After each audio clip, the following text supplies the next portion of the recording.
Como vocês podem ver, eu tô um pouquinho sumida por uma série de fatores, uma agenda cheia de trabalho, uma nova mudança de país, enfim. Mas nos últimos dias, devido a alguns acontecimentos, atendimentos, conversas, leituras, eu tive uma sacada que eu quero compartilhar com vocês aqui. Isso significa que eu vou voltar a gravar vídeos semanais? Não. Eu não vou me comprometer com algo que eu talvez não possa cumprir nesse momento. Então, vamos aproveitar esse vídeo de agora. Eu quero falar especificamente sobre dinâmicas relacionais, mas não só de dinâmicas relacionais românticas. Eu vou falar de um tipo de dinâmica que pode acontecer em qualquer relação. Hoje está muito em voga usar o termo abusivo, abusiva. Então, para simplificar, eu vou usar esse termo. Mas o que eu quero aqui é passar a ideia do porquê isso acontece, o que faz com que isso aconteça. Eu vou tentar dar uma base, uma espécie de paradigma e o porquê da gente não conseguir sair disso, porquê que é tão difícil sair e porque na maioria das vezes quando a gente sai, a gente mal vira a esquina e a gente repete tudo de novo. E no final eu vou tentar ilustrar algumas saídas, que não seja a repetição crônica que aprisiona a gente. Então vamos lá. A palavra abusiva, como eu disse, é uma palavra complicada, mas eu vou tentar não desviar muito aqui e ficar no básico dela. Então agora você sabe que o que eu vou chamar de dinâmica abusiva aqui é uma dinâmica de sofrimento e repetição. Às vezes para os dois lados, mas vamos pensar num lado só. No caso, para o seu lado, que nesse exemplo vai ser a vítima, entre aspas. Às vezes mais, às vezes menos nessa história. Para começar a pensar isso, vamos começar a pensar no modelo base. A base das nossas relações deriva do nosso primeiro modelo relacional, que seria com os nossos pais. No caso, mais com a nossa mãe, ou com aqueles que exerceram a função mãe na nossa vida, que não necessariamente precisa ser a nossa mãe biológica. Às vezes pode ser o pai biológico, a tia, o tio, a avô, a avó, uma cuidadora, uma tutora, um irmão mais velho, uma irmã mais velha, enfim. Eu vou usar aqui o termo mãe, e você tenta aplicar no seu caso, que pode ser amigo, amiga, patrão, empregado, pai, filha, irmão, irmã e por aí vai. Então nós temos a sua mãe, e você, agora na vida adulta.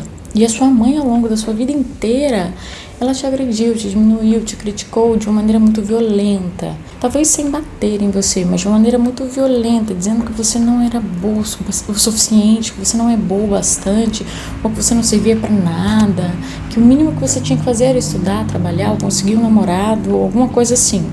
E nem isso você conseguia.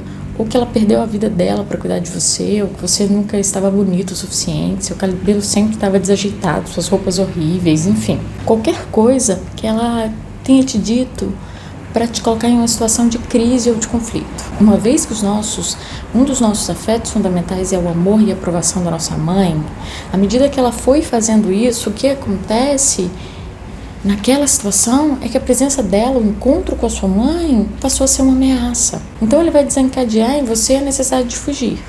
Você tem aí então uma primeira coisa, que é a necessidade de fugir dessa mãe, fugir da crítica.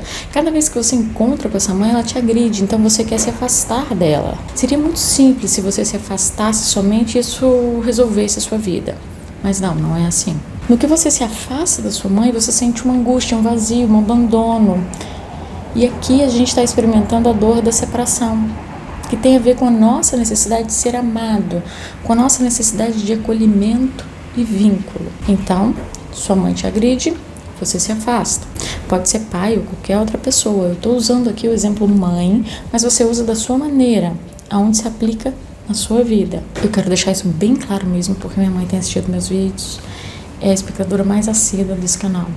Então você se afasta dela, e quando você se afasta dela, você se sente abandonado, doído e muitas vezes culpado. A culpa vem dessa experiência que você mesma causou, porque você mesma é quem se afastou. Então isso desencadeia pensamentos do tipo: será que eu fiz alguma coisa de errado com ela? Será que eu sou uma filha horrível? E por aí vai. Então beleza, estava doendo as críticas, você então se afastou. Então você começou a experimentar aquela sensação de abandono, ela começou a doer muito, você fica em casa terrível. E aí o que você faz? Você se aproxima de novo.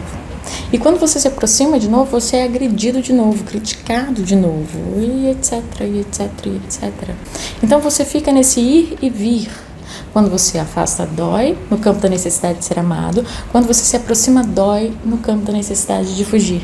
Tem outras coisas que entram nessa história. Por exemplo, quando você está muito perto dela, você tem a necessidade de fugir e de se defender.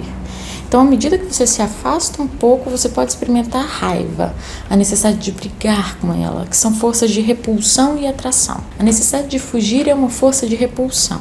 A necessidade de ser amado é uma força de atração. Então, você tem, a princípio, essas duas coisas em relação ao mesmo objeto, que a gente chama na psicologia, ou ao mesmo outro, a mesma pessoa, que nesse caso pode ser a sua mãe, pode ser sua tia, seu tio, enfim. Isso é o que a gente chama de conflito.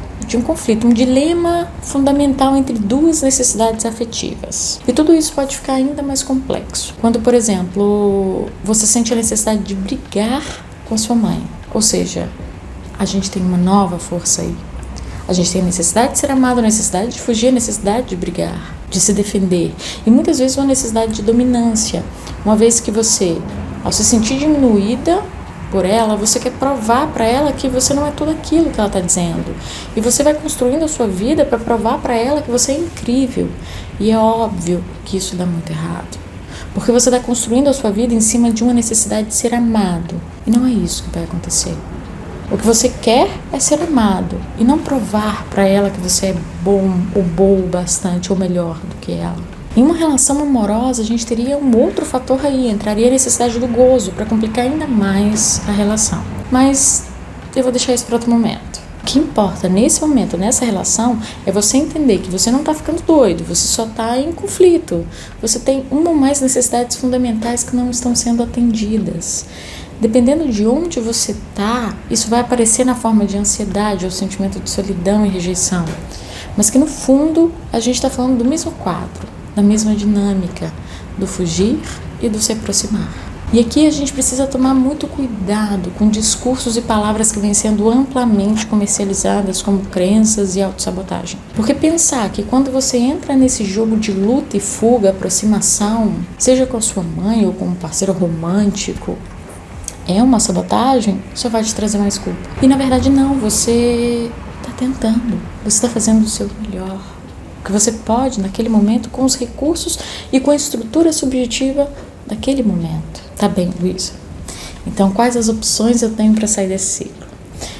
Eu sei que você esperou até aqui por uma resposta simples e objetiva do tipo: pegue 2 colheres de chá, uma colher de extrato de maracujá, coloque em infusão por 5 minutos e pronto.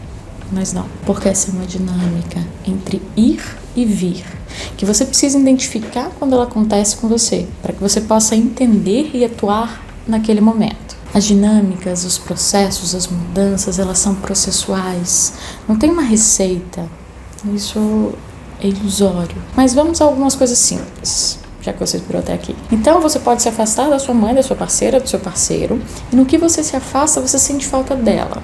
Se sente culpado, abandonado, com pensamentos do tipo: e se ela morrer, e por aí vai. E no campo romântico, você pode ainda pensar: e se eu estiver perdendo o amor da minha vida? Mas ainda assim, se afastar parece ser uma solução possível. Então, ok, você se afasta, mas dói. Aí você se aproxima e aí dói a necessidade de fugir. Então, afastar e aproximar não é uma solução prática. O que você pode fazer na primeira instância, então, é se afastar e elaborar uma espécie de luto. É aceitar a ideia de que essa mãe, de que essa pessoa, ela não vai te dar a atenção que você quer, não vai suprir essa sua necessidade de afeto da maneira que você necessita. Você precisa entender que longe vai doer, mas perto, a princípio, dói, mas não te destrói, não define quem você é. E isso é um trabalho muito mais complexo, porque você precisa entender que o fato daquela pessoa falar isso ou aquilo de você não significa que você seja isso ou aquilo. Uma segunda opção é encontrar um campo de diálogo. Eu sei, isso não é simples assim, porque conversar não é acusar, conversar é comunicar como você está se sentindo. Olha, quando você diz isso, eu me sinto assim. E quando isso é dito, quando isso é colocado na mesa, existe uma espécie de tensão, porque existe uma identificação entre a tensão e o objeto que causa aquela tensão. E não necessariamente aquele objeto, o outro, faz aquilo para levar a sua atenção. Aí entra uma outra variável, que eu vou falar também, mas em um outro vídeo qualquer, que é a projeção, que é o tipo, que é, por exemplo, eu me sinto mal, então o outro é o vilão. O diálogo, ele é um processo complexo, não é uma forma ou fórmula, é uma construção. Nesse ponto, então, é preciso entender e elaborar até onde é possível ir com o diálogo naquele momento. Toda essa dinâmica fica dentro do seu aprendizado afetivo e certamente vai influenciar nas suas outras relações. É isso que eu queria compartilhar com você hoje, sobre a angústia e a necessidade de vincular e dizer que é possível modular formas de lidar melhor com tudo isso. E, consequentemente, se libertar para ter relacionamentos mais satisfatórios, seja com a sua mãe, com o seu parceiro, com o seu filho, seu amigo, seu cachorro, enfim.